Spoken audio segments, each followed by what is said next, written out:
Here we are at front of the newly restored facade of the Britannia Panopticon Music Hall, the oldest surviving music hall in the world.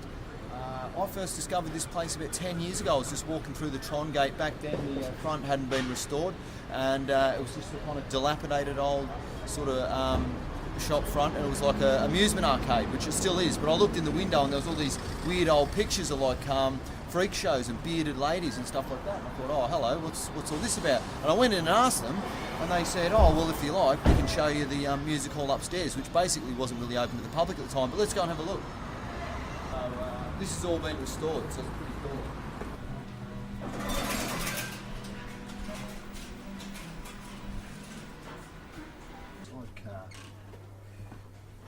I like the fact that you've got to go through an amusement arcade. It kind of adds a sort of otherworldly little vibe to it, you know. I remember the first time I came up here, just the fact that it's not like an organised museum or something, you know, or it wasn't at the time. There was a lot less organisation, and I kind of came in here and it was like a living museum. Do you know what I mean? I was like, wow, has this been kept like? It's just this old venue, crumbling roofs are crumbling, balconies are crumbling. It's like there was some kind of massive catastrophic event or something, like a zombie apocalypse, and the place was just left for like 100 years, or 65 years, I believe it was. But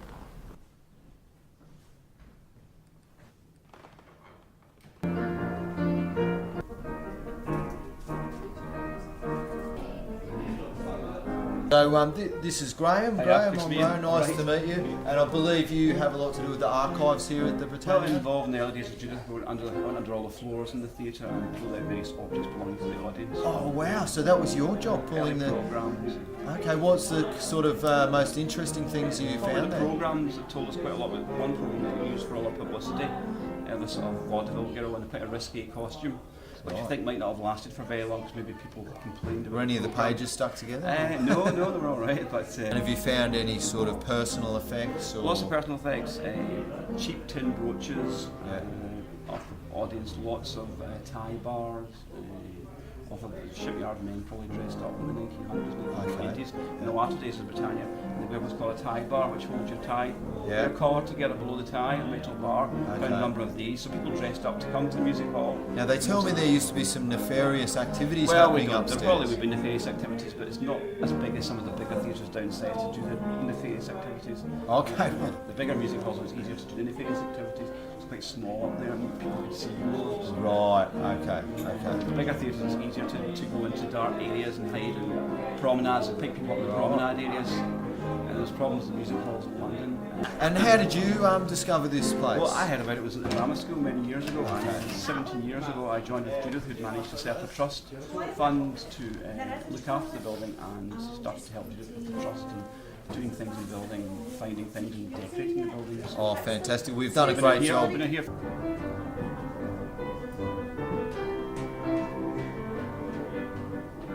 So probably the most famous person to ever grace the stage here, at least in hindsight, here at the Britannia Music Hall, was Stan Laurel, who went on to be, of course, part of the very famous comedic duo Laurel and Hardy, silent movies, and then the first speaking movies.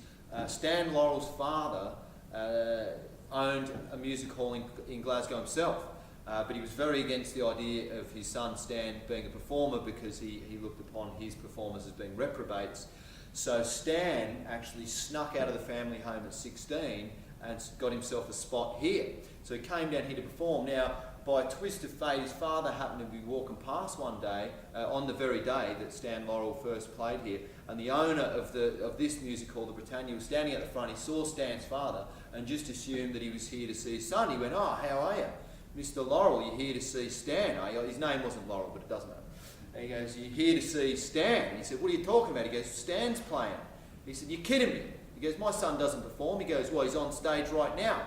So his father came through to see his son Stan, standing on stage, wearing his father's suit, which he had apparently ripped for the purpose of the purpose of his act. Now, I've read two versions of this story. And the version I prefer is the version where Stan is completely dying on his arse, right? He's doing terrible. No one's laughing at him.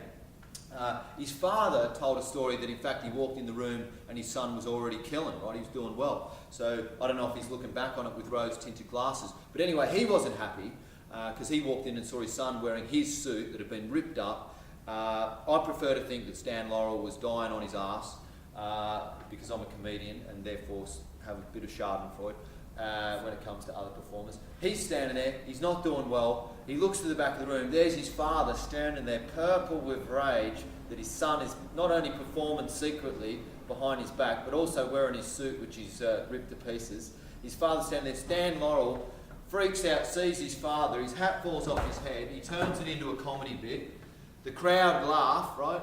Then he's so freaked out he decides to get off stage as quick as he can. As he's getting off stage, the back of his coat gets caught on a hook and it rips his father's coat, at which point just destroys the audience. Even his father laughed, and from that day on he had his father's blessing because his father said, "Son, you're naturally hilarious, you're a great clown, and I wish you all the best."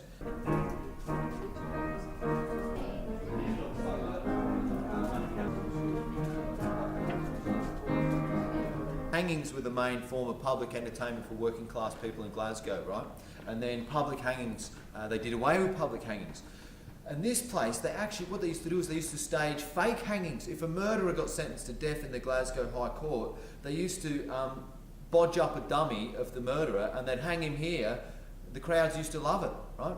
Anyway, so after hanging got outlawed, then a new form of entertainment sprung up in the pubs and it was called free and easies, and there was a room in the back of the pubs where it was like an open mic, people could sing, tell jokes, and they got a bit of a bad reputation for being rough in themselves, and in fact they kind of got shut down, and that's apparently how music hall was born in Glasgow anyway, because what the proprietors did was they set up establishments with special licenses. And so music hall was born. And the punters in here used to go outside and buy their alcohol and they'd bring it in. And the popular form of entertainment in the first 20 or so years was called clog dancing, right? These guys used to tap dance in clogs. Clog dancing never took off in Australia because the last thing you want during a bushfire is wooden shoes, right? That's not good. Although you could probably invent tap dance. That's how tap dancing was invented. It was a guy in clogs on fire, just going, how the fuck do I get this out? Or how do I get this out? Sorry. We can just bleep that. We can just keep that in, who cares? That was the thing in music hall. There was a lot of, because the times were very conservative, there was a lot of innuendo, sexual innuendo, I believe, and a lot of double entendre kind of humour, burlesque, slight showings of flesh from the women. These places were kind of known as dens of iniquity, you know. A lot of the church type people hated these places. Big groups of young working class guys getting drunk, hanging out with prostitutes and watching risque entertainment. And personally, sounds awesome to me. So, you know, I guess in the end the Wowzers lost. So thank God for that.